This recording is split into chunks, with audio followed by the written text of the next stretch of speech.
Bom dia. Bem-vindos ao Encontro Ciência 2022. Construir o futuro com ciência é o tema da edição deste ano, de uma iniciativa que, mesmo em tempos difíceis e inéditos, manteve o compromisso com a ciência e com quem faz ciência.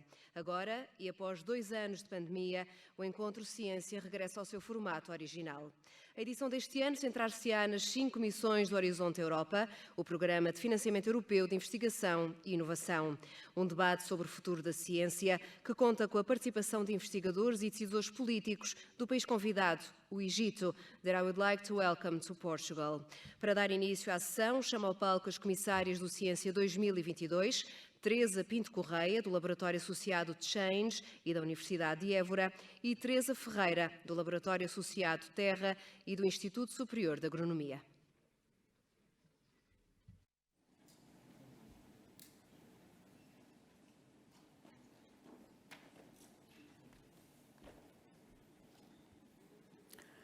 Good morning and welcome to the annual science meeting of Portuguese researchers. This is the forum where we debate novel ideas and celebrate achievements each year. The event is organized by the Portuguese Foundation for Science and Technology, and this year, this is a very special year because the Science Foundation commemorates 25 years of existence and research promotion in Portugal. A quarter of a century where Portuguese science flourished and expanded, and has done so as never before in number of researchers, in researcher activities, in research centers. We have recently attained an investment in science of 3,000 million euros, representing more than 1.6% of our GDP, a growth over 30% in the last 5 years. And the number of persons involved in research in Portugal are now reaching 12 per 1,000 inhabitants, again an increase of more than 30% in the last years. We were classified as a highly innovative country in the European Innovation Scoreboard, the 12th in the rank of European countries. We are now fully linked to our European research partners and to all researchers in the world, and we can see this network of Portuguese research and innovation and achievements spreading and influencing everywhere. We can see it in the indicators of quality innovation, we can see it everywhere. Science is universal and stands above conflicts, helping humanity on a daily basis, even if sometimes we don't notice it. And even when the problems that were created by the use of the same scientific tools and developments were the beginning of this solving of problems. We use our Portuguese annual meeting also to debate common goals, common problems, common needs. We aim for a country with an economy and a society that should be more ecological, more sustainable, more digital, more resilient. Once again, we are gathered here to learn and to discuss, trusting on our motto for this year's meeting, building the future with science.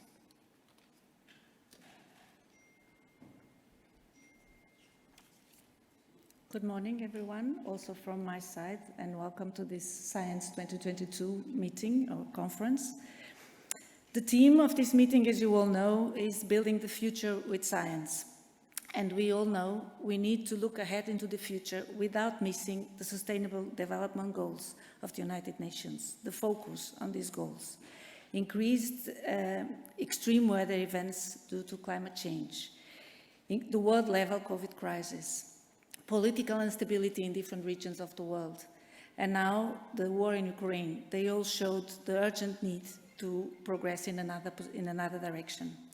Governments and international organizations, as well as society, have recognized the potential of science, technology, and innovation to enable and accelerate the transition towards these goals. So science is part of the equation. In this way, the spirit of this 2022 Science Conference is the spirit of the EU missions of Horizon Europe, engage in mission-oriented research and innovation to drive investment-led growth across the regions, bringing citizens closer to policy making, and invest in those areas that matter to society, to citizens. So science that helps building the future, as we are discussing here, aims for strong visibility and impact. We have to focus on impact much more than on process. Achieve bold, inspirational, and measurable goals within a set time frame. Find solutions to some of the major challenges felt by citizens, and spark innovation across disciplines, across sectors, and across actors. So, the Science 2022 program is organized around the 5 missions of Horizon Europe because they are subjects which matter to the worldwide society and worldwide science. Climate, how to decarbonize, mitigate, and adapt. Soils, how to restore and enhance the provision of ecosystem services. Cities, how to get more green, sustainable, and cohesion-led cities. Oceans, how to restore oceans and seas. And cancer, what are the advances and challenges we are facing? These are the plenary sessions. Then we have thematic sessions which are cross-subjects which have to do with society, science and society, science impact, science and society, science structure and organization, innovation, digitalization, quality in education and training, space and satellite data, and many others. These are the thematic sessions. And then multiple parallel presentations, parallel sessions, which deal with the best research done in Portuguese research institutes, linking from different disciplines, but also linking disciplines to enterprises, to society, in co-construction processes, which we are getting better in doing, and which we'll still need to learn a lot in how to do. Our invited country is Egypt. We are very happy from our position in the southern extreme of the European Union to welcome this country as an invited country, with an environmental and cultural context which is to a very large extent Mediterranean. This close collaboration is key also in science. So if innovation challenges deriving from the transition need of the Sustainable Development Goals are the same all around the Mediterranean basin, and we are very happy with the engagement of Egypt in taking part in this conference. We look forward to the extended collaboration with you and the outcome of these days' exchanges. Thank you very much.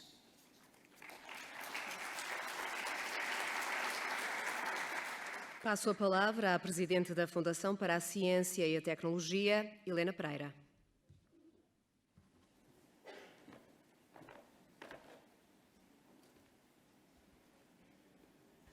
Bom dia a todas, a todos os que estão aqui e os que nos estão a seguir à distância. É um prazer estar aqui neste Ciência 2022, nesta festa dos cientistas portugueses. Good morning to our invited guests this year from the Arab Republic of Egypt.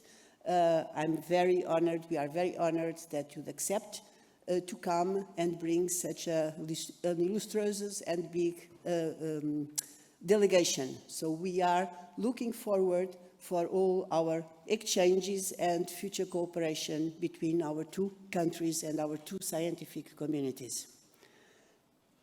Neste Ciência, vamos fazer aquilo que nos habituámos já a fazer ao longo destes anos. Vamos encontrar-nos, vamos discutir temas do nosso interesse científico em Portugal, mas de interesse global, pois a ciência não tem, como sabemos, fronteiras.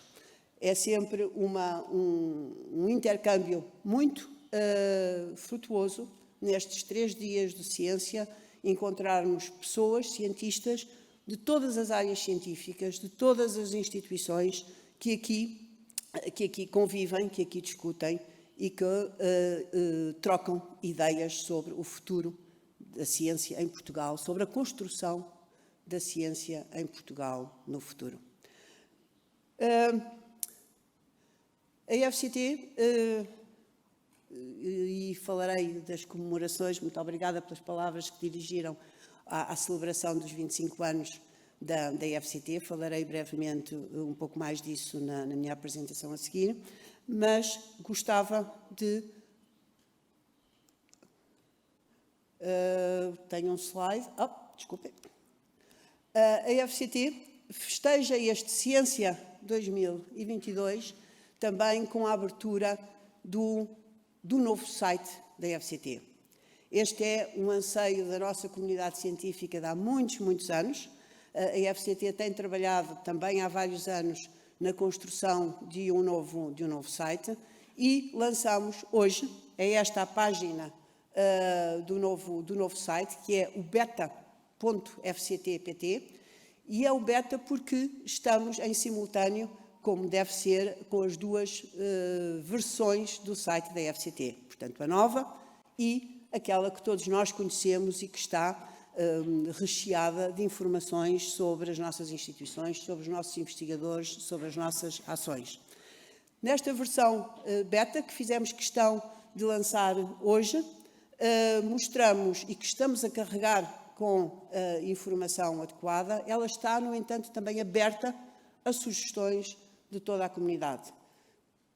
Por favor, usem, não se admirem se em alguma informação forem remetidos para o site clássico, mas todas as ideias e todas as sugestões que tiverem, por favor, digam-nos. O site da FCT, a página da FCT, quer-se mais moderna, mais dinâmica, obviamente com toda a informação que é necessária para a nossa comunidade e guardando também o histórico da informação. Esta é uma componente também importante, mas de certo modo, é uma página da nossa comunidade científica.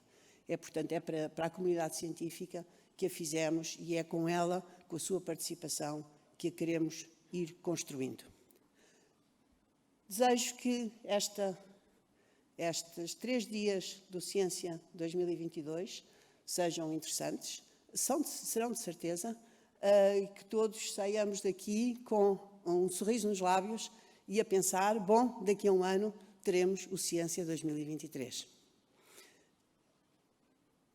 It is now my deep pleasure to call to this floor the Minister Khaled El Ghaffar, the Minister of the Arab Republic of Egypt, of Higher Education and Scientific Research. He honored us to being with us, and I call him, please, to this floor to give his inaugural address to this conference. Thank you so much, and welcome to Portugal and to Ciência 2022.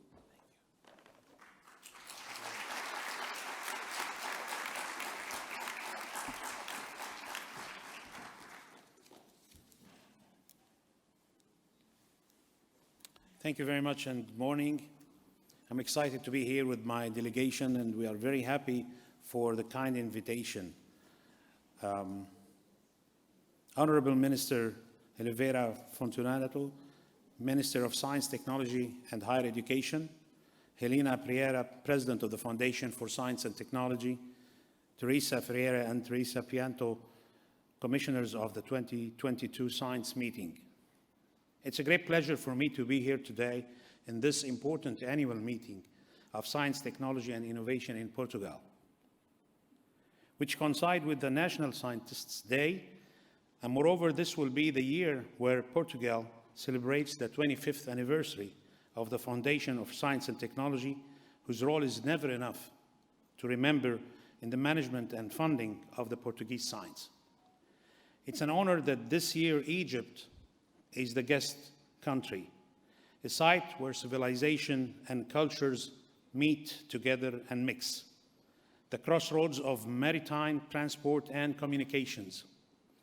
Egypt, with 27 public universities, 38 national and private universities, 3 technological universities, and 5 international branch campuses, together with 172 private institutes plus Al-Azhar University, has more than 3.6 million students at the university level, with a plan to increase the number to 5.6 million students by year 2030. This is why, within the next few years, more than 12 international and national universities and 7 technological universities will be added to our system.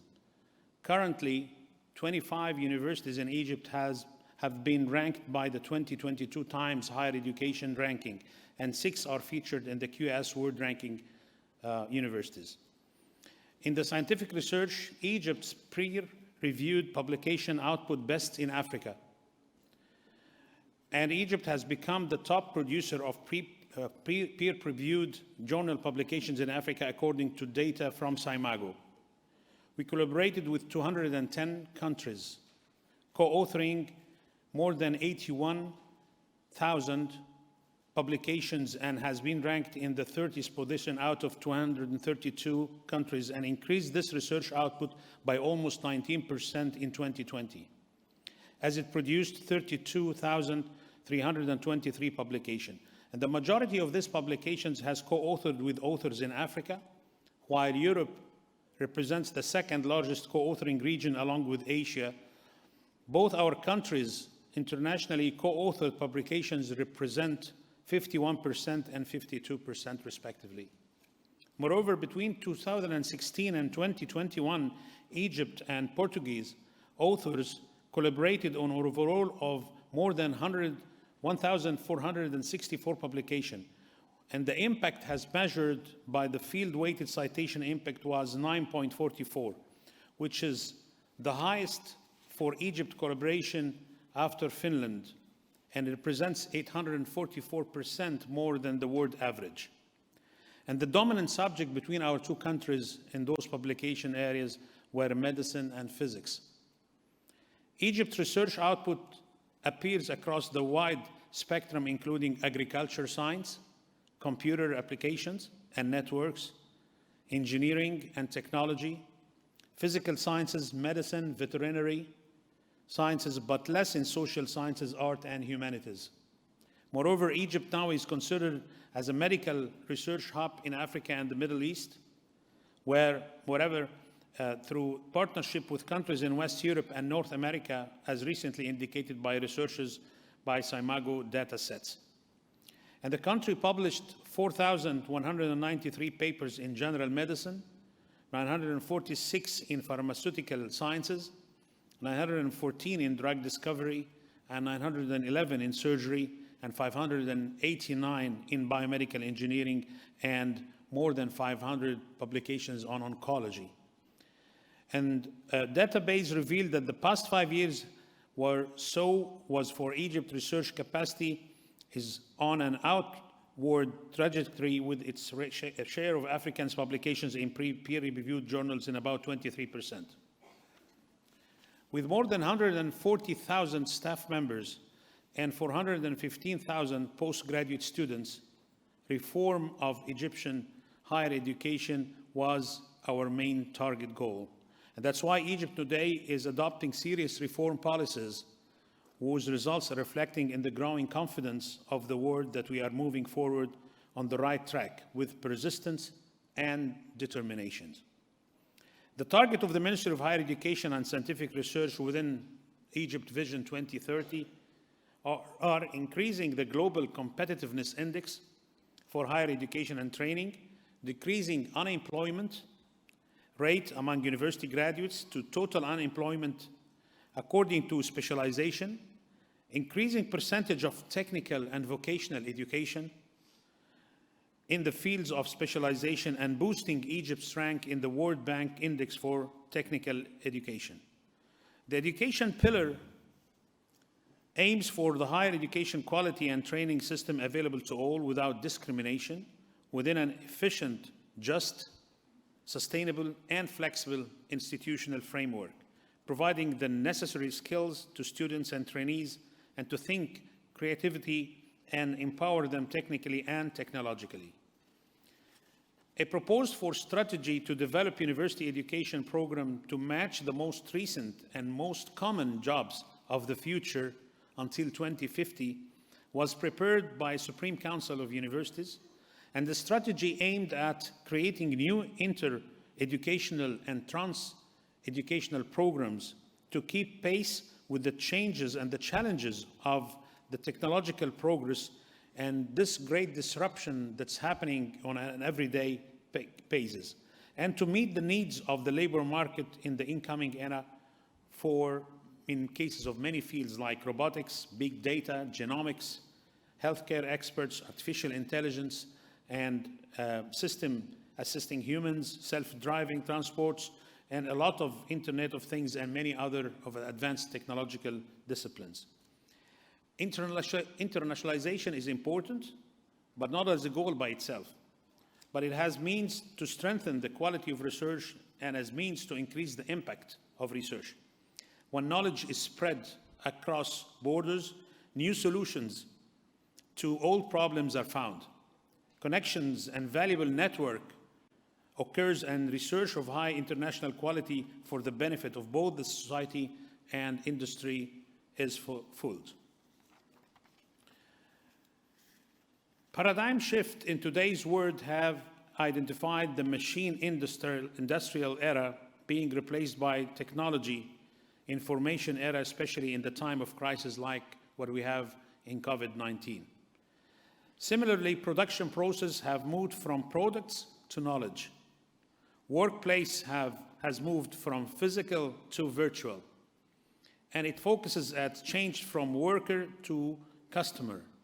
In terms of education, this means we should create knowledge that is accessible with the focus on the student. The massification of higher education and increasing marketization of education have quickened the pace and in some cases changed the nature of international university cooperations.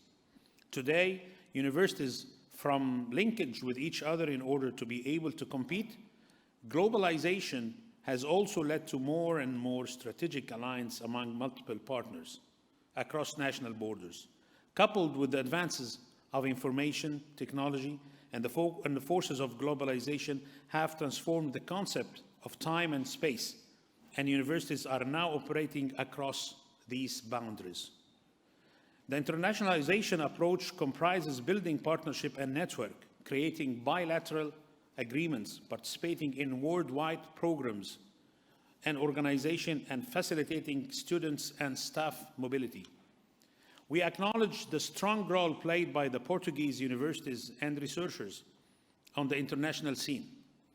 It encourages developing such partnership and cooperation agreement with worldwide leading pedagogical institutions. Last year, we signed a historic memorandum of understanding with the Portuguese Ministry of Higher Education, where Portuguese higher education institutions were permitted for the first time to administer, in cooperation with Egyptian universities, their study programs and to confer Portuguese academic degree in the Arab Republic of Egypt, after fulfilling the conditions and requirements stated by the Egyptian national laws. Accordingly, this year we are celebrating the opening of the new international branch campus of Nova University, Lisbon, one of Europe's top universities, which has chosen to launch its first branch ever outside Portuguese borders in Egypt at the Knowledge Hub. This offers a chance to study Nova's innovative bachelor degrees and programs and graduate with degrees exactly mirroring those awarded to Nova University Lisbon graduates. Other cooperation activities between Egypt and Portugal included the Portuguese department in faculty of Al Alsun and Ain Shams University, the first of its kind at the level of Egyptian government universities, and it taught by a group of professors from both Ain Shams University and the University of Porto. The cooperation supported the exchange of professors and students through grants from the Authority, Erasmus of the European Union, as well as enhancing the quality of program offering in cooperation with the College of Al Alsun by submitting periodic reports to the study plan and course disruption. As the scientific research cooperation and with the environmental and social changes which are deeply affecting the Euro-Mediterranean agro-food system and water resources, climate change, unsustainable agriculture practices, new lifestyle behavior, and low profitability of small holders all put a strain on the sustainable and healthy development of our region, with major impact on our society, and accordingly, Egypt STI Strategy 2030 pay too much to the environmental research aiming at supporting national and international efforts to reduce the carbon dioxide emission, and with huge mega projects launched at expansion of metro networks, trains, electric cars, a replacement of all outdated cars by new cars, and also by natural gas construct and renewable national network of roads and the necessary infrastructure, and this as well as establishment of small and sustainable cities, launched mega agricultural project to rationalize water use, line canals, integrate coastal zone management, and a huge project to reclaim 1.5 million faidans of West Desert and other governorates, plus building the 4th largest solar power plant in the world in Aswan government under the name of Bimban Solar Park. In this context, we extend the invitation to all of you to attend COP27 in Sharm el-Sheikh, and that's why the scientific cooperation between our two countries is crucial, where the pillars of the success of this cooperation are mutual respect, common goals and values. Egypt and Portugal are partners in several projects which included and not limited to cooperation in the Blue Med initiative, LEAP Agri and LEAP for FENSA initiatives, and in PRIMA initiative, Egypt is partner in 56 projects with Portugal. And Portugal is partner in 51 projects out of these, and this is 21 common ongoing projects between our two beloved countries. We are still looking forward to many more channels of cooperation, and we are certain that this cooperation will impact the quality of leaders that are able to contribute solutions to both countries' development and to meet all the challenges that we all face. It will also lead to improved private and public sector performance, and I believe wholeheartedly that the outcome of this Egyptian-Portuguese cooperation are a definite indicator that there are still immense opportunities to mainstream this successful experience. It is our great pleasure to invite Portugal to be the guest of honor in the 8th Cairo International Exhibition of Innovation, which will be held in December 2022. I hope Your Excellency will accept this invitation, under the patronage of His Excellency, the President of Egypt, Abdel Fattah el-Sisi.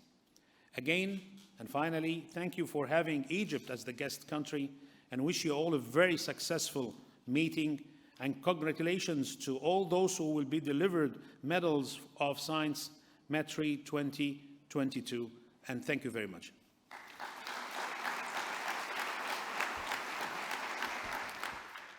Chamo ao palco a Ministra da Ciência, Tecnologia e Ensino Superior, Elvira Fortunato.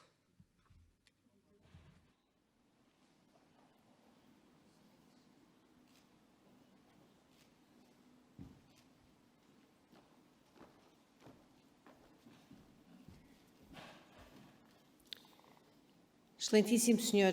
Ministro do Ensino Superior e da Investigação Científica do Egito, Professor Khaled Ghaffar, Excelentíssima Presidente da Fundação para a Ciência e Tecnologia, Professora Helena Pereira, Excelentíssimas Comissárias do Encontro Ciência 2022, Professora Teresa Ferreira e Professora Teresa Pinto Correia. Bom dia aos presentes e também aos que nos seguem através das plataformas digitais. I would like to begin by welcome our guests from Egypt. We have a strong cooperation, as it was mentioned previously, in science and higher education with Egypt, which was reinforced last year with the signing of a Memorandum of Understanding.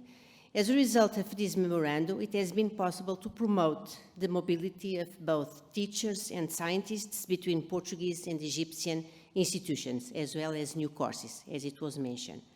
And that, I hope, this cooperation can be increasingly strengthened for the development of science and higher education in both countries. Allow me now to turn to Portuguese. Gostaria também de dirigir umas palavras às professoras Teresa Pinto Correia e Teresa Ferreira, que amavelmente aceitaram o convite para comissariarem a edição deste ano do Encontro Ciência e que delinearam o programa do evento, tornando-o tão interessante quanto atual. Quero agradecer também à Fundação para a Ciência e a Tecnologia e dar mais uma vez os parabéns em nome da professora Helena Pereira pelos 25 anos da FCT. Aliás, também devido a isso, se calhar estou aqui hoje a falar convosco. À Agência Nacional para a Cultura Científica e Tecnológica, Ciência Viva, e à Comissão Parlamentar de Educação e Ciência, bem como toda a equipa do Comissariado do Encontro, pela dedicação e esforço na organização e promoção deste encontro, e muito obrigada também aos participantes que se inscreveram nesta edição, que já é a 10ª. No total, foram recebidas mais de 3.000 inscrições para os 3 dias, que inclui 6 sessões plenárias, 66 sessões temáticas, com cerca de 400 oradores, 225 comunicações e 52 demonstrações. Estes números revelam o enorme esforço e dedicação que as organizadoras atribuem ao Encontro Ciência, assim como à forma como a própria comunidade científica aderiu mais uma vez ao Encontro Anual de Ciência.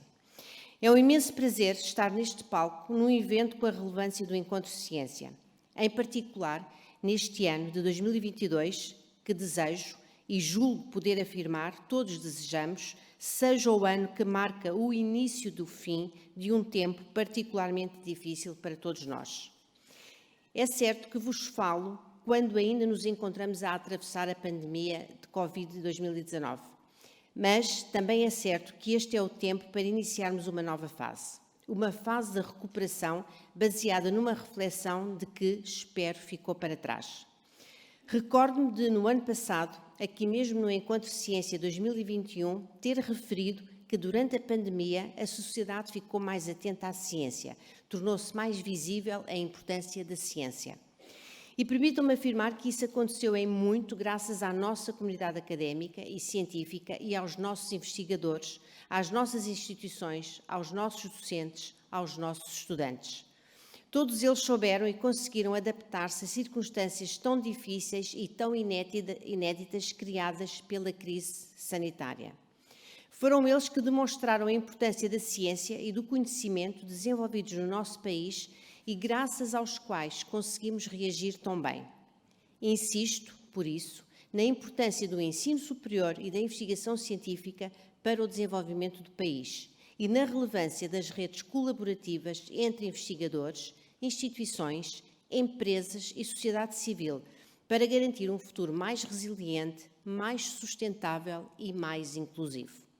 Agora, cabe-nos continuar a promover este trabalho de equipa, porque só assim conseguiremos chegar mais longe, só assim conseguiremos recuperar. Essa recuperação deve assentar na qualificação dos portugueses, no desenvolvimento da ciência e num esforço de convergência europeia até 2030, designadamente em termos de ação climática e das oportunidades associadas à inovação e digitalização da nossa sociedade e economia. Olhando para o programa deste Encontro de Ciência, repare na preocupação e visão que o Comissariado e as entidades organizadoras tiveram na escolha dos temas. Estamos perante um programa que estimulará, ao longo dos 3 dias, o debate em redor das prioridades do Governo e da Europa.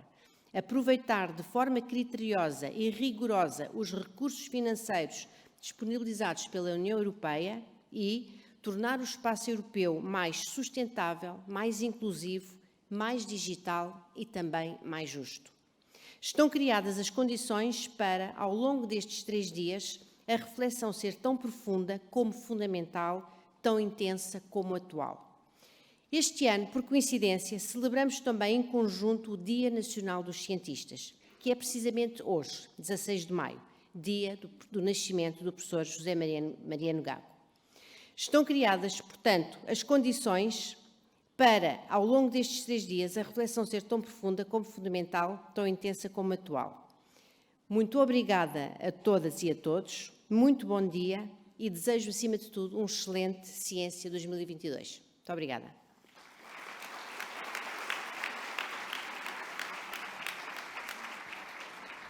Passamos agora ao debate desta primeira plenária do primeiro dia do Encontro Ciência 2022. que conta com o coordenador da Unidade de Ciência do Centro Comum de Investigação da Comissão Europeia, David Mayer, e o presidente da Agência de Financiamento da Ciência, Tecnologia e Inovação do Egito, Wala Chita. Para moderar, dou a palavra a Teresa Ferreira, comissária do Encontro Ciência 2022. Thank you very much. And could I have my slideshow up, please? So, thank you once again to the organisers for inviting the European Commission to come and talk on this subject. The topic of the whole conference is building the future with science. So I want to talk about building future policies with science. I work for the European Commission's Joint Research Centre. This is the science and knowledge service of the European Commission. We are trying to bring science into EU policy processes. Now, in case you want to try and find me at the coffee break, it's the other department that has all the money. So don't come and ask me about how to get your project funded by EU funds. I'm sorry, that's DG Research. Lamento desapontar-vos. Aquilo que fazemos é justamente o Centro de Pesquisa Conjunta. Espero que nesta manhã consiga convencer-vos de que a Europa precisa do contributo da ciência portuguesa para trabalhar nos desafios que temos e na elaboração de políticas conjuntas. Por que é que a elaboração de políticas precisa de ciência? Em primeiro lugar, porque estamos a enfrentar um conjunto sem precedentes de desafios que apenas a natureza única do conhecimento científico poderá solucionar. Em segundo lugar, os decisores, os elaboradores de políticas, estão claramente a integrar a necessidade da ciência e da pesquisa na elaboração das mesmas políticas. Por outro lado, precisamos de factos científicos e argumentos racionais dentro do debate público.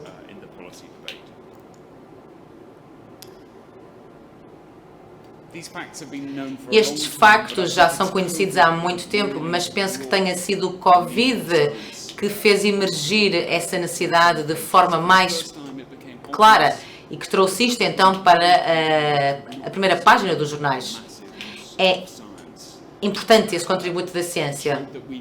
Mostrou então que precisamos da ciência para muitas disciplinas, exatas e ciências sociais também, mas também mostrou que isto não é linear, que não é uma mera questão de ligar a ciência ao processo de elaboração de políticas e depois esperar que elas saiam no outro lado.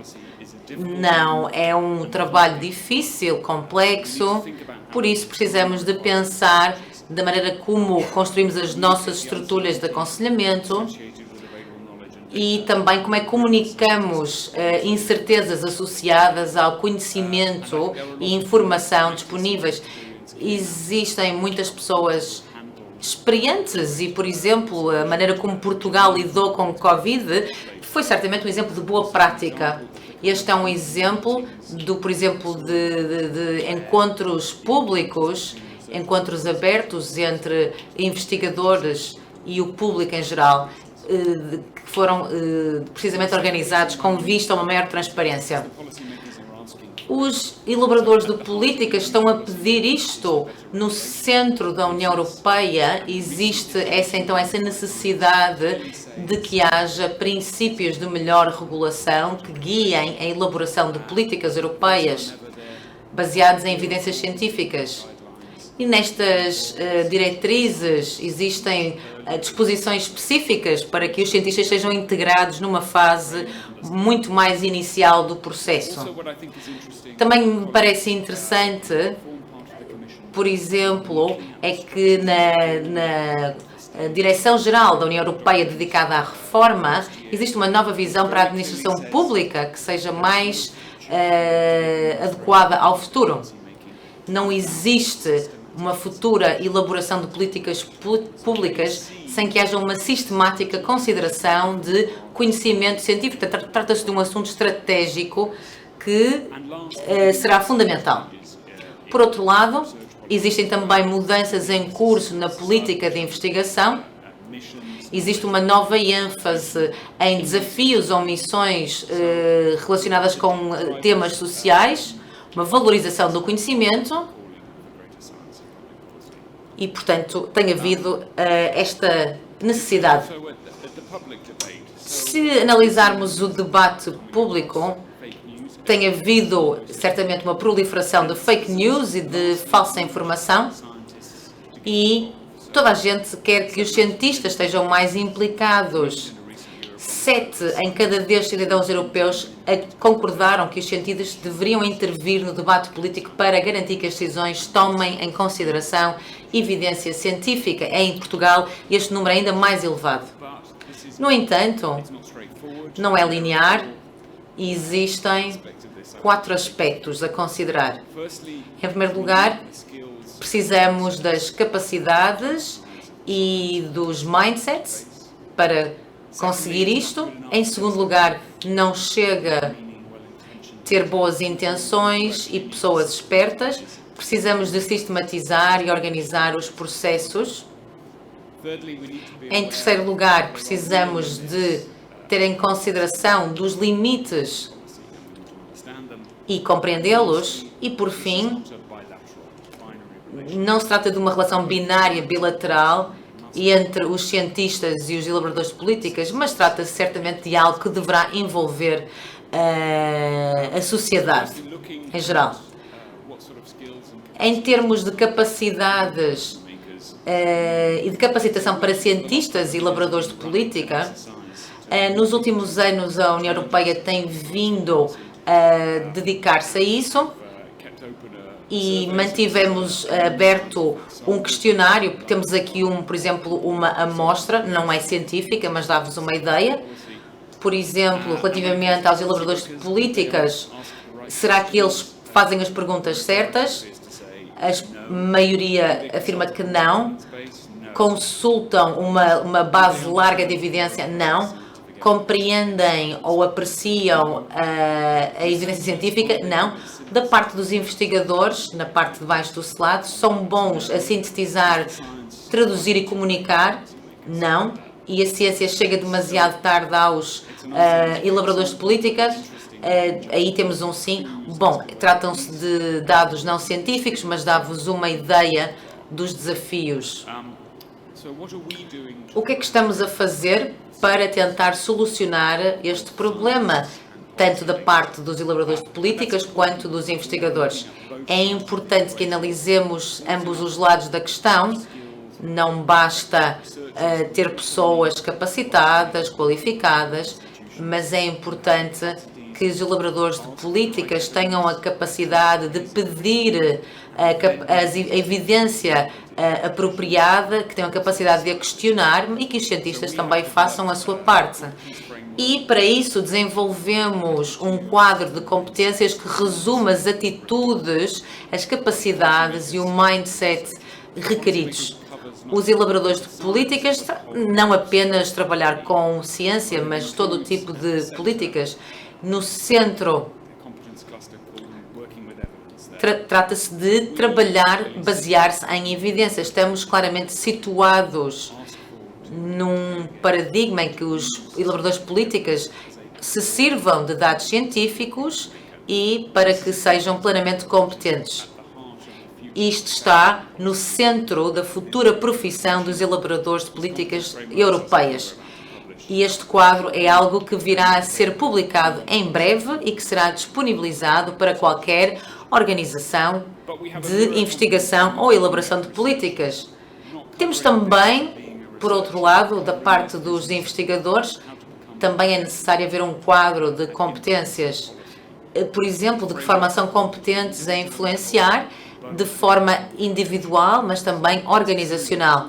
Portanto, é uma série de ferramentas que irá permitir a qualquer organização que pretenda subir a fasquia na elaboração de políticas conseguir ter, então, uma visão clara daquilo que é necessário. Este é o quadro de competências. Temos um total de 27 competências que congregam conhecimentos, capacidades e atitudes e também inclui 4 níveis de progressão. O que é que significa ser principiante? Estar num nível intermédio ou num nível avançado ou ser um perito. Descrevemos esses 4 patamares de forma também muito clara e descritiva. Não estamos a tentar criar super-homens ou super-mulheres. Estas são competências que as organizações precisam em toda a sua estrutura. Temos também vários recursos e concebemos estes para os nossos investigadores. Dispomos de 200 investigadores no nosso Centro de Investigação Conjunta, mas compreendemos que isto se aplica a várias organizações, portanto disponibilizamos, temos um manual, temos um dia de 2 cursos em que estamos a treinar, a formar gradualmente os nossos quadros também a dar este tipo de formação. E temos também um webinar gratuito de 90 minutos, um webinar introdutório. A segunda área em que trabalhamos, tal como disse, não chega a ter pessoas bem formadas, é preciso termos, sistematizar também os nossos procedimentos. Analisamos este problema em vários países europeus e neste momento temos um comitê com vários profissionais, mais de 1.500, uma comunidade. O objetivo é construir um ecossistema europeu para elaboração e preparação de políticas. É uma metáfora orgânica em vez de uma metáfora mecanística. Preferimos essa noção de ecossistema, porque a maneira como o conhecimento se infiltra nas políticas, a nosso ver, é um fenómeno orgânico da maneira como se processam as conexões e ligações e também porque não existe um único modelo válido para cada país, para cada organização. Cada país tem a sua própria forma de governação, história, etc.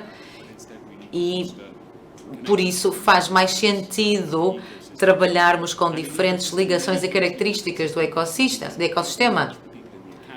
Por outro lado, também pretendemos fazer a ligação entre as pessoas nas academias, nas agências de investigação, público, governos, etc. E precisamos encontrar novas formas de ligar todos estes agentes. Também fizemos um workshop em Portugal e foi emitido então um documento de muita qualidade, fazendo o ponto da situação em Portugal, e nas recomendações finais, nas considerações finais, dava conta que existem muitos ecossistemas existentes, mas não necessariamente bem interligados. Por exemplo, áreas agrícolas e áreas económicas não necessariamente muito bem interligadas. O sistema depende muito de contactos informais, que obviamente são muito poderosos e úteis, mas será necessário mecanismos mais formais.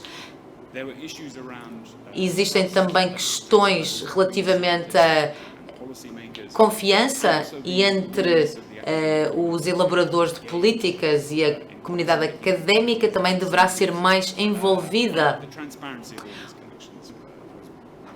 Por isso, isso levanta também questões de transparência que deverão ser melhoradas, mas as coisas, de uma forma geral, são bastante positivas em Portugal, com algumas inovações institucionais. Por exemplo, o Conselho de Laboratórios Associados, a PlanUp, são realmente iniciativas muito promissoras que nos dão bastante otimismo para o futuro. Recuando ao nosso inquérito, este aqui é aquilo que mostramos acerca da realidade portuguesa. E o que encontramos no estudo é que existe uma crença que o sistema português é fragmentado, que existe uma falta de troca facilitada e sistemática de conhecimento. Por outro lado, as organizações de investigação não sabem muito bem onde começar. Portanto, existem desafios interessantes a considerar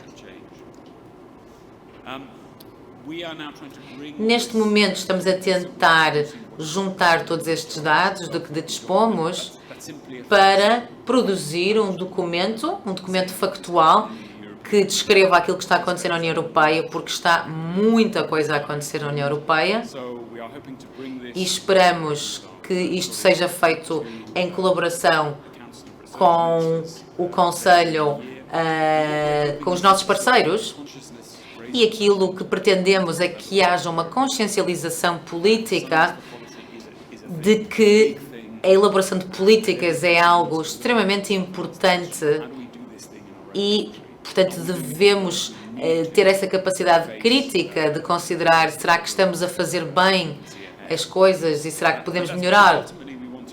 E aquilo que pretendemos, em última análise, é fazer isto a nível europeu. É claro que não há uma única pessoa ou organização ou país que disponha de todas as ferramentas necessárias para solucionar este problema. Portanto, precisamos obrigatoriamente de nos juntar e de nos ligar de forma mais forte e mais profunda. Precisamos também de adotar mais passos políticos. Também estamos a trabalhar juntamente com a Direção-Geral de Reforma da União Europeia, que nos atribuiu um fundo para ajudar 8 Estados-membros a implementar novas medidas. Trata-se de um exemplo muito prático da forma como temos vindo a endereçar estes problemas. Gostaria também de falar acerca de limites. Temos emitido alguns relatórios. Somos uma organização científica. Pensamos porque é que é tão difícil. Vamos então analisar a relação entre, por exemplo, a psicologia e a política. Como é que funciona a nossa política enquanto... a nossa psicologia enquanto políticos? Parece muito interessante debruçarmos sobre essas questões. A primeira mensagem é que a ciência não pode responder a uma pergunta, a uma questão política. É um erro categórico a partir do princípio que a ciência possa responder a uma questão científica, mas não uma questão política. Portanto, a ciência não pode fazê-lo. A segunda mensagem que emerge é que a ciência não é isenta de custos. Não significa que o processo, aquilo que vamos investigar, as questões sobre aquelas pretendemos, os resultados que pretendemos salientar, em que ordem, de que forma, estas são perguntas saturadas de valores. Portanto, se os cientistas quiserem influenciar os elaboradores de políticas e os políticos, então deverão também refletir sobre os seus próprios valores e ser transparentes relativamente às suas intenções para melhorar, então, a qualidade da ciência e dos próprios resultados. E, por outro lado, um último facto importante, parece que existe uma tendência, é que existe uma certa miopia infiltrada na forma como pensamos quando nos deparamos com factos ou informação que questiona ou avala os nossos valores, crenças, e, portanto, ficamos mais preocupados em atacar os factos. E é importante estar atentos a este tipo de preconceitos, e é verdade que isto acontece e enfraquece à medida que o QI progride. Por exemplo, se tivermos um prémio Nobel ou um artigo premiado, estamos todos sujeitos a esse tipo de preconceitos e é preciso rever os nossos preconceitos. Agora, o que acontece é que quanto mais avançamos na sofisticação, mais questionamento e resistência poderá existir da parte da ciência. A última questão que gostaria de abordar não é uma relação bilateral, é uma relação que necessita de envolver cidadãos. Por duas razões. Por vezes falamos acerca de crises nas nossas democracias, atualmente. Falamos também sobre as crises epidémicas. Temos uma crise de confiança nas autoridades. Precisamos de abrir os processos da ciência e da investigação, de abrir os processos de preparação de políticas. Significa que as boas ideias, as boas políticas tenha confiança das pessoas, dos cidadãos. Não há nenhuma utilidade em ter ótima evidência científica e ótimas políticas se não há confiança por parte dos cidadãos, porque significa que não haverá, então, seguimento por parte da sociedade civil. Temos alguns exemplos maravilhosos em Portugal, por exemplo, o projeto Ocean Alive, que fala acerca da preservação do estuário do Sado, do manto de ervas do estuário do Sado, que tem a ver muito com o habitat dos golfinhos locais, e este projeto dedicou-se a envolver os pescadores locais para que compreendessem a ciência e as políticas. Houve então uma explosão de projetos semelhantes na União Europeia, e este é um exemplo. Estamos aqui para ajudar-vos a fazer isto. Temos o nosso centro de competências de democracia participativa e deliberativa, e dispomos também com o contributo da Ângela Pereira. Temos muitos cidadãos também que nos têm vindo a apoiar, e trata-se certamente de um trabalho difícil, este envolvimento dos cidadãos. Aquilo que sempre nos surpreende, mas também é refrescante, é que os cidadãos sabem sempre mais do que os investigadores e os políticos. Eles podem explicar concretamente quais são os problemas que os peritos desconhecem. Por fim, temos aqui o nosso último diapositivo. Existe um tremendo potencial na integração da ciência, na preparação de políticas, mas precisamos de ter esta metáfora do ecossistema muito presente. Temos de nos focar muito em criar essas ligações. Precisamos de envolver diferentes disciplinas científicas. Todos dizemos que é importante, mas é preciso tirar da gaveta e do papel e implementar de forma prática. Precisamos também de articular mais os cientistas e os políticos e compreender de forma real as diferenças entre estes dois intervenientes. Por exemplo, chamar todos os atores, agentes, organizações em Portugal para reforçar estas relações. E, por fim, gostaríamos também de ligar os ecossistemas portugueses no sistema mais lato do ecossistema europeu, dos outros países e das instituições europeias. Muito obrigada.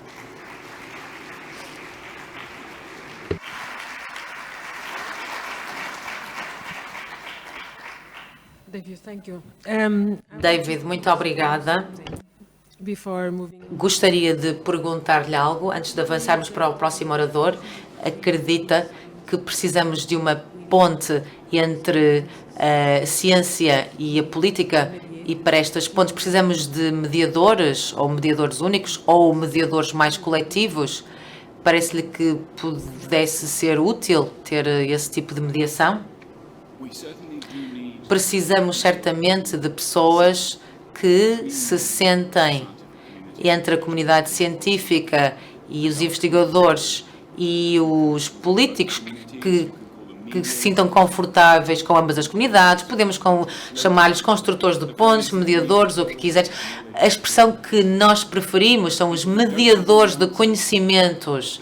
São pessoas que não têm o conhecimento, mas que têm as ligações, que conhecem ambas as partes.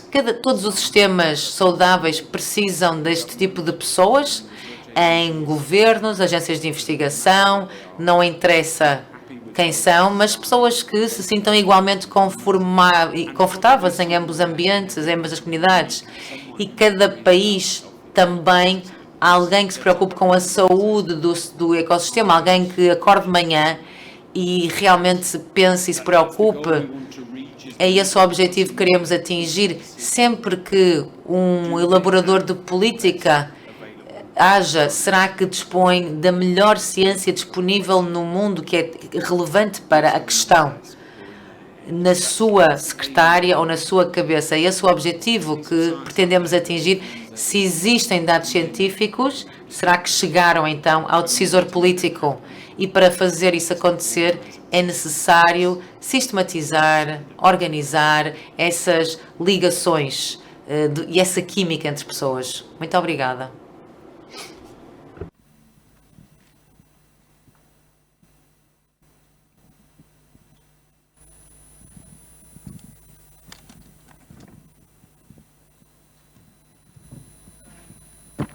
Okay, so I think I will call then.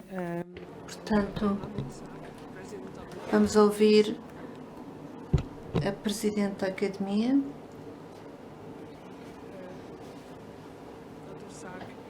O Sr. Sack faz parte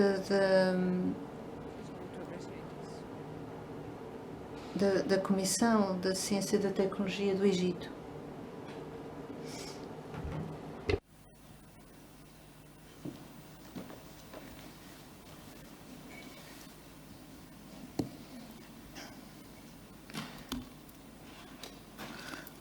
Good morning. Bom dia. First of all, Em primeiro lugar, I'd like to gostaria thank and appreciate very much the so kind de agradecer o convite amável de Portugal pelo Ministro da Ciência e Tecnologia por esta grande oportunidade. Muito obrigada, à Excelência, Sr.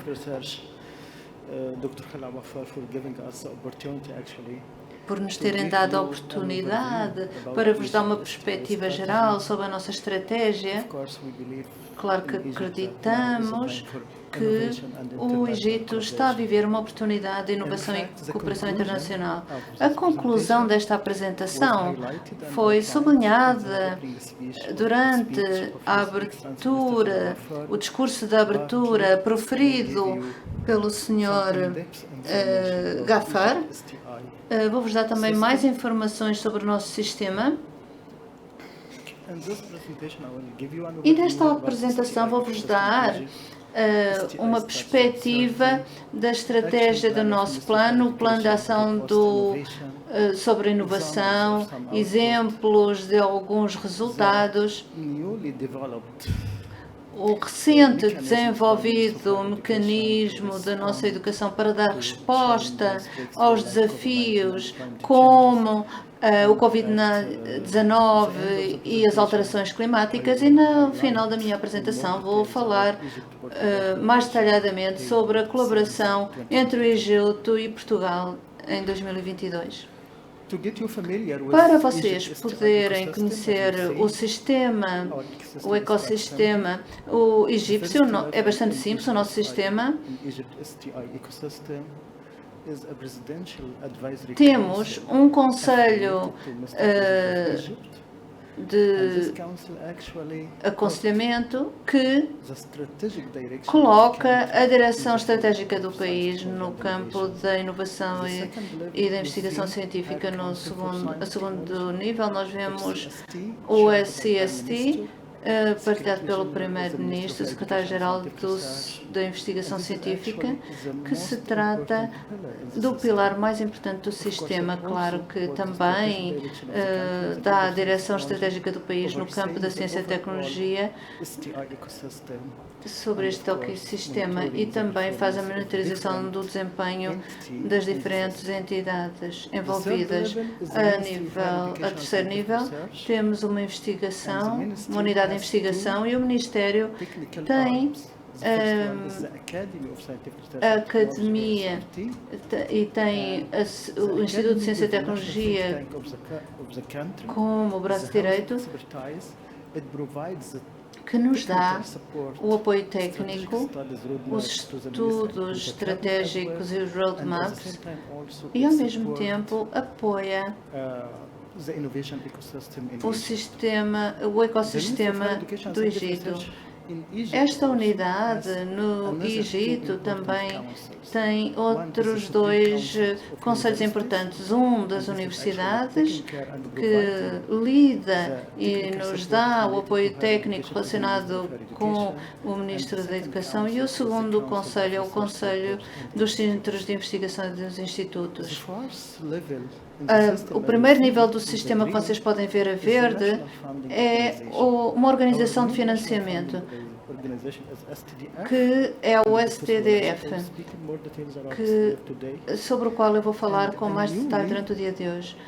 E também estabelece os mecanismos de financiamento, que é o Fundo de Inovação, ou IFS. Na verdade, trata-se de um dos principais resultados e outcomes, porque o fundo não é um fundo público, é um recurso novo que exige que contribui com mais verbas ou que vem-se adicionar aos fundos dados pelo governo, mas é uma camada muito importante para os centros de investigação e para as universidades. Portanto, isto realmente dá-vos uma ideia de como é que funciona o ecossistema egípcio. Agora vou falar sobre a inovação. O desempenho do Egito, de acordo com as bases de dados como a SAMEGO, nós estamos numa posição muito boa, na verdade. Também o dinheiro público dado à investigação do Egito é o aumento significativo e passamos de 8 bilhões em 2020 para 16 e cerca de 1% do PIB é atribuído à investigação científica, de acordo com a Constituição egípcia que foi aprovada em 2014. Aqui vocês podem ver o ranking do Egito. Tivemos um aumento significativo com base nas publicações internacionais. Em 2021 estávamos na posição 27, ou 27ª. Em relação às patentes, infelizmente, apesar das candidaturas terem sido maiores, mas ganhamos pouco. 25% só das candidaturas foram aprovadas. Este slide é muito importante. Faz uma comparação muito rápida do estado atual do Egito e de Portugal. Quando olhamos para a parte do lado esquerdo do slide, o Egito está na posição que eu referi há pouco, e Portugal está na posição 28. Mas quando olhamos para o índice de inovação global, vemos que o Egito encontra-se na posição 94 e Portugal na posição 31. Ou seja, Portugal está mais bem posicionado nesta listagem de uma forma global, a nível global. Realmente é uma posição muito positiva, muito boa. Agora, qual é a conclusão que podemos retirar? A conclusão foi baseada nos dados publicados há 4, 5 anos atrás. O Egito reduziu as publicações e o conhecimento, mas a capacidade do sistema para transformar o conhecimento em valor económico, ou seja, a inovação é muito baixa. Não é o caso em Portugal. Em Portugal, a capacidade do sistema de transformar o conhecimento em valor é muito elevado. Isto pode ser facilmente reconhecido pela informação da inovação global e do índice. Portanto, durante a elaboração da estratégia egípcia para a ciência e tecnologia, podemos mencionar que a conclusão foi considerada, ou seja, a estratégia do Egito foi construída para estreitar a diferença e para colocar a inovação e o ecossistema no Egito. O mesmo objetivo é sublinhado no desenvolvimento sustentável estabelecido para o Egito. Aliás, como vocês podem ver, a visão é elaborar uma economia com base no conhecimento, permitindo também adicionar a parte do clima.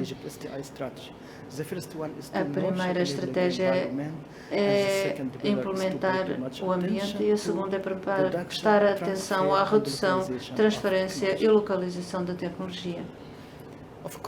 Claro que o plano de ação também consiste em materializar a estratégia que está ligada entre os objetivos nacionais, as metas nacionais e as metas do desenvolvimento sustentável. Agora vou passar muito rapidamente para a investigação, o plano de ação de investigação do Egito para a transferência de tecnologia e comercialização.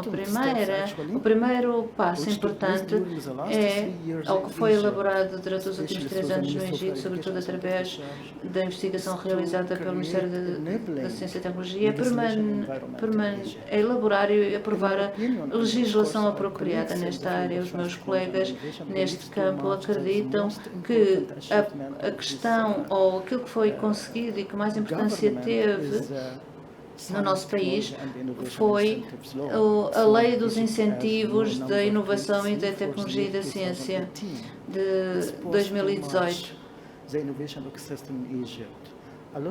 Muitos incentivos para apostarem na comercialização e na inovação e na gestão económica das instituições. Além desta lei, várias leis foram aprovadas durante os últimos 3 anos, uma delas relacionada com o STDF, em que houve muitas facilidades, muitos incentivos, estabelecendo a Agência Egípcia para a Inovação, incluindo também o fundo que eu mencionei. Também a Agência Espacial apoiou programas para criar, permitindo a que nova legislação fosse aprovada. Claro que o segundo maior plano mais importante foi apoiar e dar apoio político a esta parte dos líderes do país. Temos aqui o Ministro da Produção Militar e outros membros do gabinete que apoiaram a inovação também apoiaram uma iniciativa que foi muito importante, de uma apresentação que foi feita dedicada à inovação, às startups, de que eu vou falar muito rapidamente. Aqui temos um plano de ação da Unidade de Investigação para apoiar o ecossistema de inovação e empreendedorismo na Europa, com muitas iniciativas, programas nacionais, com muitos tópicos, como vocês podem ver neste slide. Em termos de um capital humano, temos muitas entidades envolvidas, as mencionadas no slide. Em relação ao crescimento, muitos programas, mais uma vez, são a questão mais importante como resultado da nova legislação. É o estabelecimento de uma nova, ou uma constituição de uma nova empresa para a transferência de tecnologia e tecnologia. Nós temos muitas organizações e novos fundos privados que não são públicos e que nos dão apoio aos projetos nacionais. Em relação ao apoio, o Ministério lançou um programa muito positivo para as incubadoras, chamado Intelac, Transferência Tecnológica e Comercialização. Este slide resume o plano de ação do Ministério da Educação e da Investigação.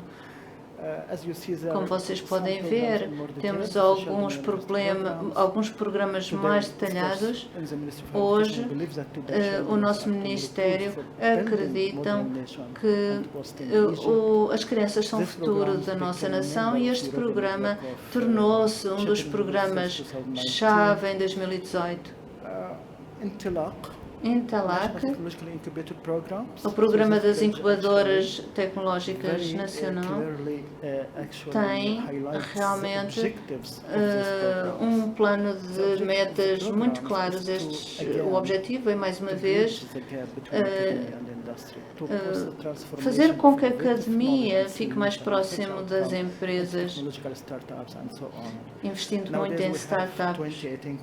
Também temos 28 incubadoras, 182 startups, que criou mais de 1000 postos de trabalho, 954 oportunidades de emprego, etc.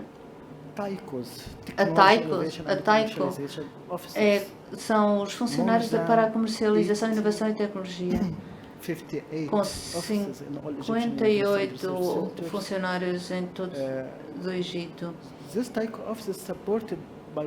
Isto foi apoiado pelas nossas políticas e apoiado também por 22 universidades, por 55 startups. Temos aqui os indicadores de desempenho do programa. Aqui, mais uma vez, um dos programas mais importantes apoiados pelo Banco do Desenvolvimento Africano foi um programa gerido pelo Taiwi Tatmir, Egito, que é um incubador verde, e estamos a planear incubar 480 startups com tecnologias verdes. Temos outro programa, um novo incubador apoiado pela União Europeia, designada de Women Up, a capacitar as mulheres das zonas rurais. A inovação, ou IPR Helpdesk, que dá consultoria a startups e à indústria. Estamos a dar este tipo de consultoria de graça para apostar na inovação através de vários programas financiados também pela União Europeia. O programa mais importante lançado pelo Ministério da Economia,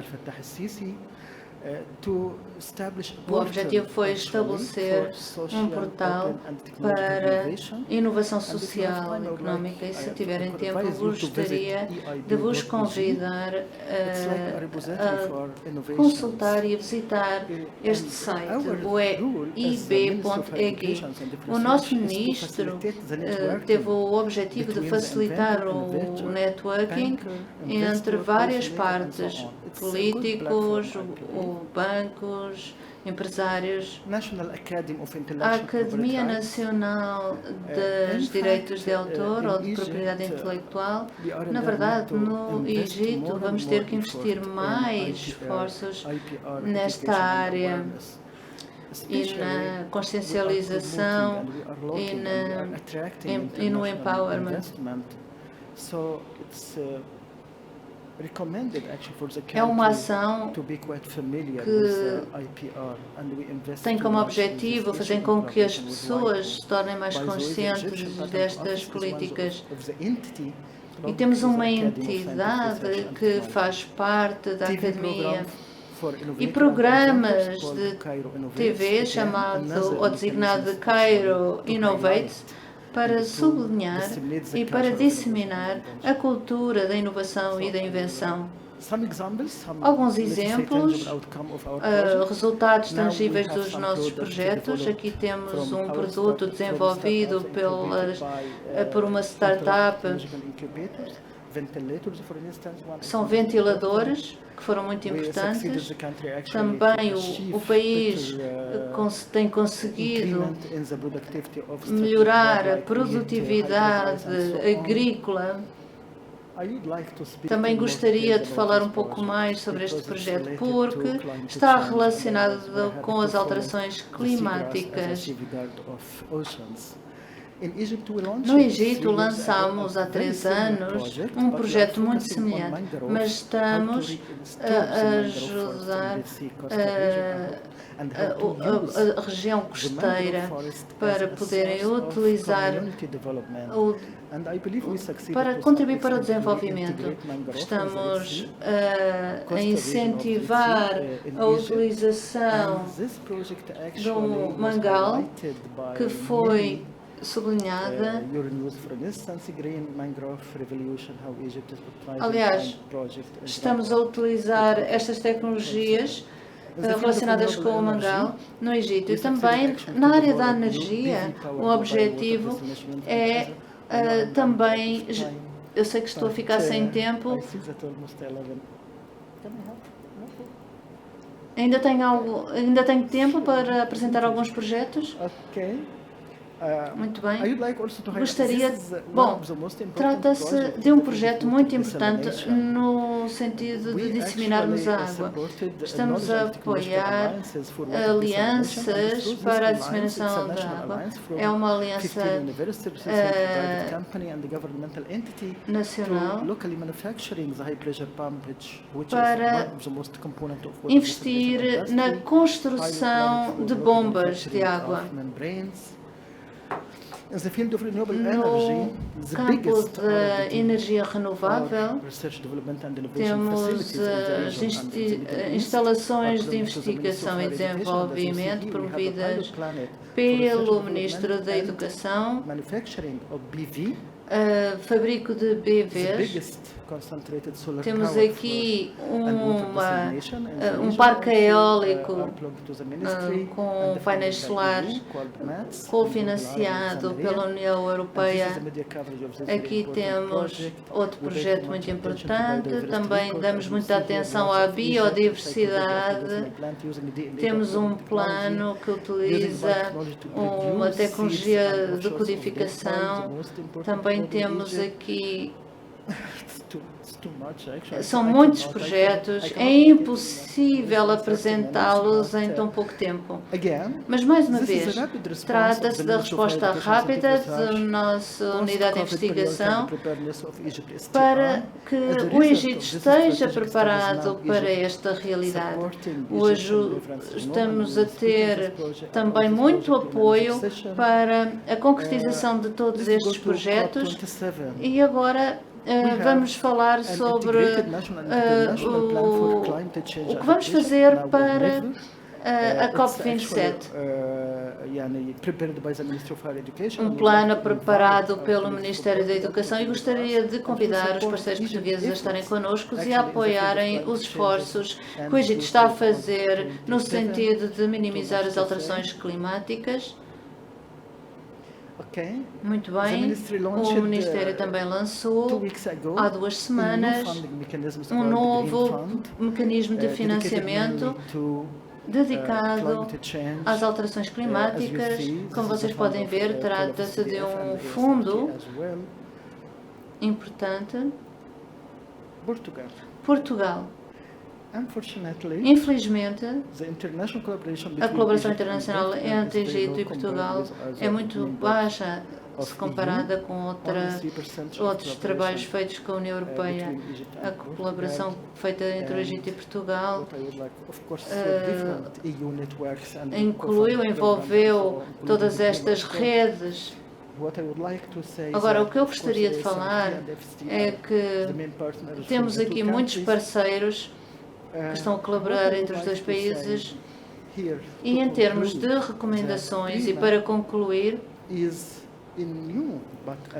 trata-se, o PRIMA é uma plataforma excelente, subutilizada.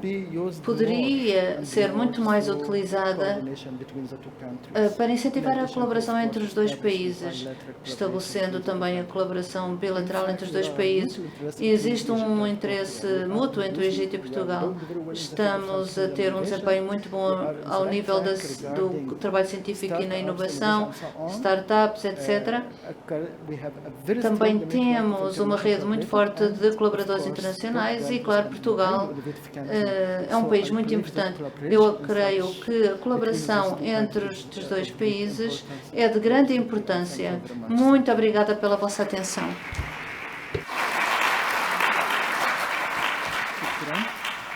Thank you very much. Thank you very much. It's very impressive. Muito obrigada. Realmente é impressionante a quantidade de projetos que têm vindo a desenvolver. Também concordo que precisamos de reforçar a nossa cooperação e que a Prima seria realmente um dispositivo excelente. Muito obrigada. O primeiro dia deste encontro Ciência assume especial relevância por ser também o Dia Nacional dos Cientistas, criado para reconhecer a importância dos investigadores e da investigação científica para o desenvolvimento do conhecimento e para o progresso e bem-estar da sociedade, e em homenagem ao antigo Ministro da Ciência, Tecnologia e Ensino Superior, José Mariano Gago, no dia do seu aniversário. Para assinalar a data, chama ao palco a Presidente da Fundação para a Ciência e Tecnologia, Helena Pereira.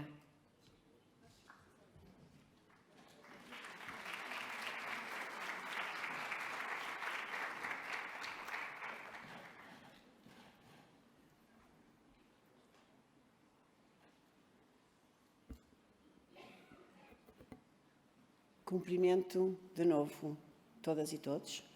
It is again a pleasure to welcome our guests from the Egyptian delegation and very especially the Minister for Higher Education and Scientific Research.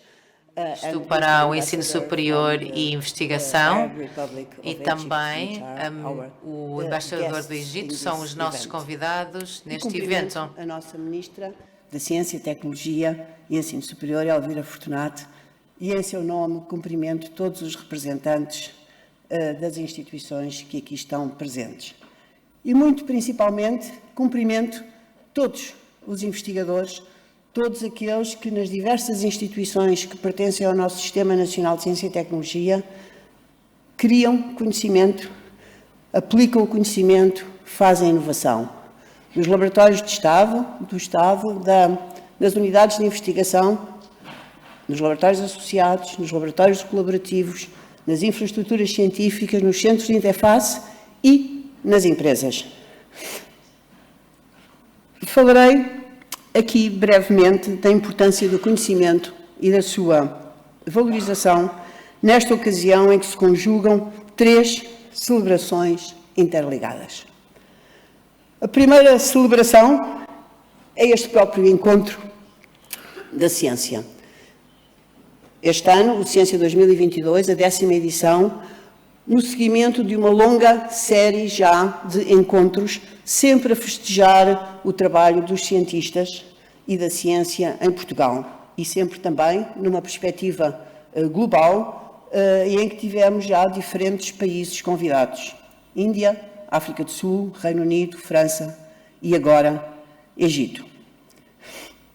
Esta colaboração internacional permite-nos, como também já foi falado, estreitar laços científicos para além do nosso país, estabelecer novas oportunidades de colaboração. Todos sabemos como a ciência é, de facto, uma atividade absolutamente global.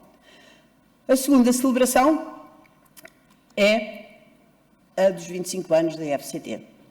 A FCT foi criada em 1997, é a Agência Nacional de Apoio a Financiamento da Ciência e pensamos que nestes 25 anos de atuação teve um papel determinante para aumentar a ciência em Portugal, aumentar em termos de dimensão, mas também em termos de qualidade e de a tornar e de lhe dar um reconhecimento internacional. Celebramos este aniversário dos 25 anos da FCT com uma série de sessões que se desenrolam ao longo do ano, todos os meses, com diferentes temas que consideramos importantes para a nossa comunidade científica e que têm lugar em diferentes cidades do país. Estamos agora aqui neste Ciência 2022, mas no fim de maio estaremos de novo noutra sessão na Covilhã com um tema que também é muito importante no desenvolvimento da ciência e que é as mulheres na ciência. E assim continuaremos até ao fim do ano, celebrando, portanto, desta maneira diversificada e extensa, o desenvolvimento da ciência, o papel dos cientistas e também o papel da IFCT neste desenvolvimento. De facto, nestes 25 anos, a ciência mudou bastante no país. Mudou em termos de dimensão, aumentou significativamente. Isto é notório, por exemplo, se compararmos, qualquer que seja o indicador, mas, por exemplo, se compararmos a questão da despesa afeta à investigação e desenvolvimento, que em 1997 era de apenas 0,56% do PIB, e hoje, ou seja, em 2020, são os últimos dados oficiais que existem, é já de 1,62% do PIB. Houve, portanto, um crescimento claro da investigação e desenvolvimento tecnológico em Portugal. Mas não é só este aumento da ciência que existe, isto traduz-se também, por exemplo, no aumento do número de investigadores que atuam em Portugal. Eles também são hoje perto de 50 mil investigadores calculados em equivalentes de tempo integral, mas há também uma mudança estrutural importante no nosso sistema científico. Se olharmos para os valores da investigação, da I+D nas empresas, vemos que houve uma alteração absolutamente significativa e determinante no nosso panorama científico. As empresas tinham uma despesa em I+D de 22,5% do total da despesa em 97 e hoje é bem mais de metade, 57% da despesa em I+D que é feita nas empresas. É, portanto, um panorama que temos que claramente ter em conta. Mas também houve mudanças, por exemplo, no perfil empregador dos investigadores em Portugal. Já vimos que, de facto, eles aumentaram. Temos hoje perto de 55 mil investigadores, mas, para além do aumento dos investigadores nas empresas, que claramente aumentaram, temos, por outro lado, uma diminuição no campo do sector público no Estado. Se olharmos para este sector público de investigação, vemos que nos laboratórios do Estado, que são uma peça fundamental, de facto, de apoio com conhecimento à ação governativa, em 1999 eles eram 13 e tinham quase 3.500 investigadores, sempre em ATI. Em 2022 são apenas 7 laboratórios do Estado e o número de investigadores é de 1.652. Por outro lado, tivemos um crescimento absolutamente fantástico do número de investigadores nas unidades de I+D, nos laboratórios associados, nas infraestruturas científicas. Eram 10 mil em 99, são hoje quase 30 mil neste sistema público de investigação. A IFCT fez a compilação destas 3 estruturas de investigação importantíssimas no nosso sistema, o Atlas das Unidades de Investigação, o Atlas dos Laboratórios Associados e o roteiro das infraestruturas científicas. Eles existem, por enquanto, só digital, em forma digital, no site da FCT. E no sistema entrou uma nova entidade, são os laboratórios colaborativos, uma nova ideia de colaboração para criar conhecimento aplicado e para o valorizar, portanto, integrando criadores de conhecimento, disseminadores de conhecimento e aplicadores de conhecimento e com um sistema de financiamento também inovador, tripartido, em que 1/3 do financiamento se pensa que deverá ser do Estado, 1/3 será angariado de forma competitiva em concursos abertos competitivos e 1/3 sobre venda de serviços e contratos de prestação de serviços. É, de facto, uma nova entidade recém-chegada. Temos atualmente 41 laboratórios colaborativos. Os últimos 6 estão ainda em fase de constituição legal e, portanto, vão introduzir certamente uma nova dimensão no nosso Sistema Nacional de Ciência e Tecnologia. Portanto, isto quer dizer que temos no nosso sistema científico e tecnológico uma diversidade de instituições de diferente tipo que se interpenetram de várias maneiras, quer em termos de temáticas, quer em termos de número de investigadores, e que terão que ser equacionadas de um modo global e integrado. Claro que a celebração dos 25 anos é sempre uma maneira, um modo de dizer e o que se vai passar a seguir. E, de facto, vemos que o sistema atingiu uma dimensão e uma maturidade grandes.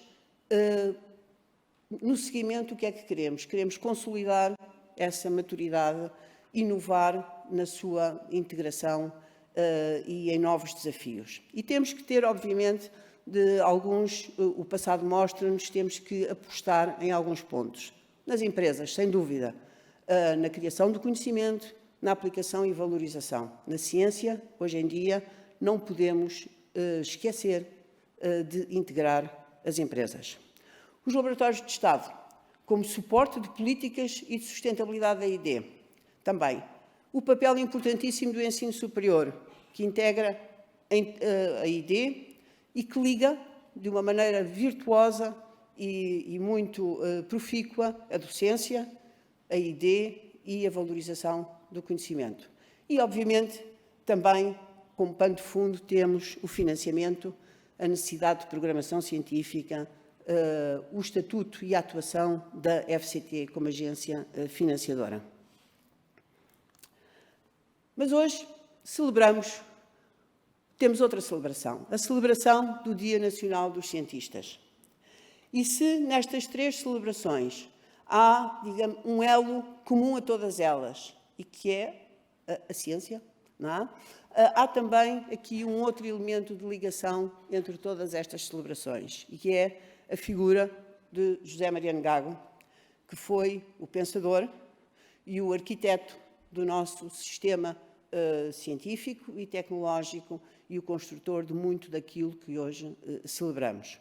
O Dia Nacional dos Cientistas foi consagrado no dia do nascimento de José Mariano Gago, a 16 de maio, e foi uma resolução da Assembleia da República em 2016 e que foi aprovada por unanimidade. Porque, de facto, a ciência são os cientistas, são as pessoas. As pessoas são as pessoas que fazem o conhecimento, são as pessoas que o desenvolvem, que o aplicam, que trabalham diariamente para aumentar a capacidade nacional de conhecimento e de desenvolvimento com base nesse conhecimento. O país tem também investido publicamente, e muito através da FCT, nas pessoas, quer ao nível inicial de formação avançada, através de atribuição de bolsas de doutoramento, que têm crescido ao longo dos anos. Nós hoje temos já um panorama de doutores formados e doutores em formação que nos aproxima daqueles países com os quais nos queremos comparar. Tem sido, de facto, uma aposta ganha, e os programas de doutoramento e as bolsas de doutoramento que são atribuídas constituem, de facto, um pilar importante de apoio às pessoas que iniciam a sua atividade científica. E a seguir temos os investigadores contratados e os contratos de investigadores, que também têm aumentado ao longo dos anos, e se olharem para o gráfico à direita, vemos que este crescimento dos contratos de investigadores se dá especialmente a partir do ano de 2018. é, sem dúvida, um aspecto importante. As pessoas, os investigadores, têm de ter aquilo que nós sabemos que é importante: estabilidade de carreira, valorização de carreira. Todos sabemos, e este é um desígnio nacional e também, não só um desígnio nacional, mas também objetivos europeus. A European Research Area também dá muita importância a este aspecto, é que os cientistas, os investigadores, têm que ter planos de carreira em todas as instituições. Em Portugal, os concursos para a carreira de investigadores nos laboratórios do Estado e nas instituições de ensino superior são, obviamente, importantíssimas, como também o é a valorização da integração da docência, da investigação e da participação na sociedade. Estes aspectos estão ligados a outros, também na frente de discussão europeia, que tem a ver com a avaliação de desempenho de uma forma integrativa, na existência de flexibilidade de percursos e de mobilidade sectorial e institucional e, obviamente, na integração efetiva dos investigadores na construção das estratégias científicas. Claro que, como pano de fundo para todos estes aspectos, há a necessidade de pensar elementos jurídicos e legais e regulamentares, por exemplo, Estatuto da Atividade Docente e Científica, regimes jurídicos, leis orgânicas, regulamentos, etc. Não queria terminar esta minha apresentação sem mais uma vez, de facto, saudar os cientistas e de fazer um pequeno anúncio simbólico de que, começando com os mais novos, começando com os estudantes do ensino superior que se iniciam nas suas lides científicas, de dizer que abriu hoje a candidatura ao chamado Verão Consciência. É o primeiro degrau de intervenção na ciência dos jovens estudantes e este ano, portanto, abrimos com um prazo mais alargado de possibilidade de fazer investigação nas nossas unidades de investigação. Foi publicado hoje na página da FCT e estará aberto para estágios em julho, agosto e setembro. Muito obrigada a todos. Agradeço à Presidente da Fundação para a Ciência e Tecnologia pela intervenção nesta edição do Encontro Ciência 2022, que assinala também os 25 anos da FCT.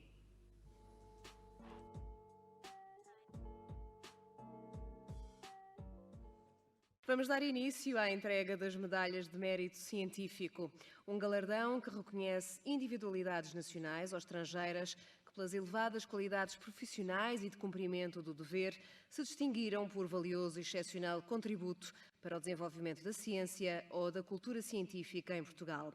Trata-se de uma iniciativa instituída pelo Ministério da Ciência, Tecnologia e Ensino Superior.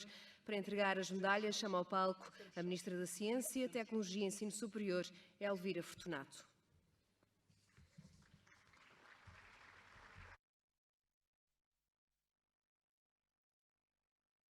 Chamo Raul Iturra. Professor catedrático jubilado do ISCTE, notabilizou-se nos domínios dos estudos rurais, antropologia económica, da educação e da infância. Licenciado em antropologia e doutorado em antropologia social pela Universidade de Cambridge, no Reino Unido, foi fundador do Departamento de Antropologia do ISCTE.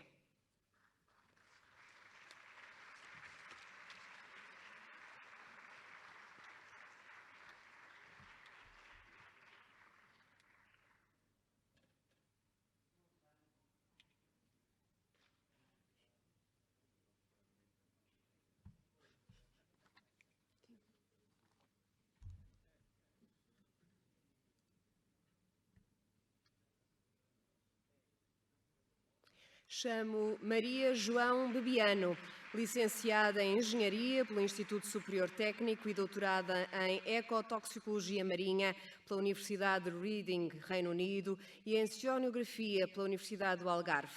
É professora catedrática jubilada e diretora do Centro de Investigação Marinha e Ambiental da Universidade do Algarve.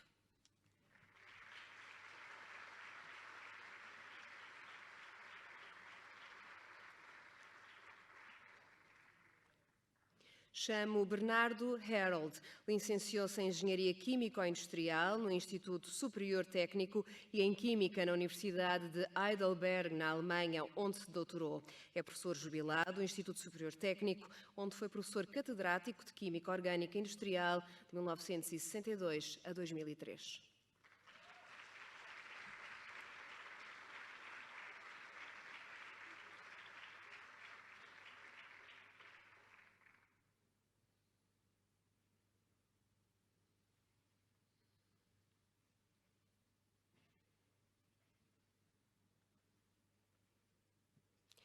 Chamo Maria Eduarda Gonçalves, doutorada em Direito Europeu e Internacional pela Universidade de Nice, mestre em Direito pela Universidade de Harvard, professora catedrática do ISCTE, investigadora e diretora entre 2013 a 2016 do Dinâmia 7 ISCTE. Distinguiu-se nos domínios de Direito e da Economia, Regulação da Era Digital e Estudos Sociais da Ciência e da Tecnologia.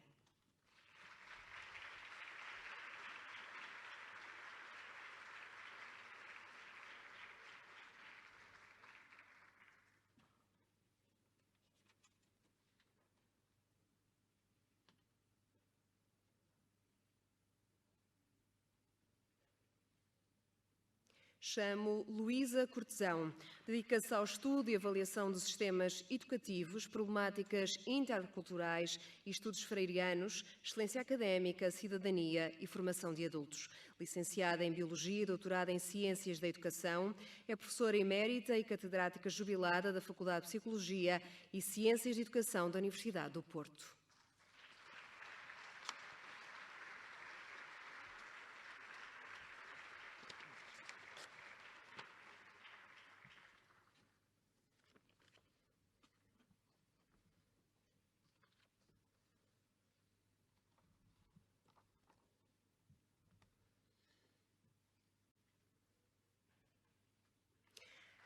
Ana Luísa Amaral, que por questões pessoais não pode estar presente, doutorada em Literatura Norte-Americana pela Faculdade de Letras da Universidade do Porto, tem-se dedicado aos estudos feministas, estudos de género, poéticas comparadas e estudos queer. Coautora do Dicionário da Crítica Feminista, coordenou o projeto Novas Cartas Portuguesas, 3 décadas depois, que envolveu 10 equipas internacionais e cerca de 60 investigadores e resultou na publicação de vários livros.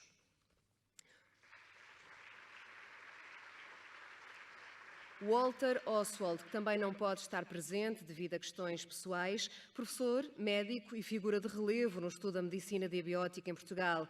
Licenciado em Medicina pela Faculdade de Medicina da Universidade do Porto, em 1951, foi o primeiro diretor do Instituto de Bioética da Universidade Católica Portuguesa, no Porto. Saula Castelo Branco destacou-se na investigação de terreno em Portugal, no Egito e no Omã sobre política cultural, nacionalismo musical, identidade, música e média, modernidade, patrimonialização e música e conflito. É professora catedrática emérita de etnomusicologia na Faculdade de Ciências Sociais e Humanas da Universidade Nova de Lisboa. Foi fundadora e presidente do Instituto de Etnomusicologia, Centro de Estudos em Música e Dança da Nova, entre 1995 e 2020.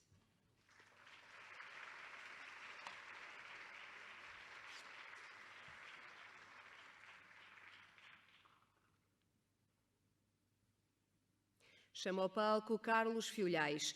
Licenciou-se em Física na Universidade de Coimbra e doutorou-se em Física Teórica na Universidade Goethe, em Frankfurt. É professor catedrático aposentado da Universidade de Coimbra, foi professor convidado em universidades do Brasil e dos Estados Unidos da América. Foi fundador e diretor do Centro de Física Computacional da Universidade de Coimbra, onde instalou o maior computador português para cálculo científico, o Centopeia.